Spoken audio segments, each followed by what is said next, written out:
এক লোক গাঞ্জা খাইয়া পাগল হইছিল, তার নাম ছিল পিনিক বাবু। সেই পিনিক বাবু একদিন সকালবেলা গাট্টি গুট্টি মাথায় নিয়ে হেঁটে রওনা করেছে। গ্রামের লোকেরা তাকে জিজ্ঞেস করলো, কিরে কই যাস? পিনিক বাবু বলল, আমি ঢাকা যাই। লোকেরা বলল, যাক আপদ একখান বিদায় হইল। পরের দিন সকালবেলা গ্রামের মানুষ ঘুম থেকে উঠে দেখে পিনিক বাবু বাড়িতে।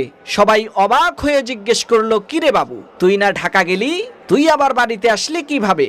সেই পিনিক বাবু কয়, ভাই হাঁটতে হাঁটতে ঢাকা যাওয়ার অর্ধেক পথ গতকালকেই শেষ করে আসছি।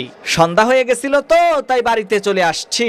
চিন্তার কোনো কারণ নাই, আমি ব্রিজের গোড়ায় চিহ্ন দিয়ে এসেছি। আজকে আবার ওই ব্রিজের গোড়া থেকেই হাঁটা শুরু করব, তারপরে ঢাকা চলে যাব। শোনো মুসলমান, আমরা ওই পিনিক বাবুর মতোই ঈদের দিন সকালে নামাজ পড়ে দান খয়রাত করে আল্লাহ তাআলার কিছুটা নৈকট্য লাভ করি, তারপর নাচ গান অশ্লীলতার বেহায়াপনায় লিপ্ত হয়ে ঈদের দিন সন্ধ্যা করে আবার আমরা পথভ্রষ্ট হয়ে আগের জায়গায় ফিরে আসি।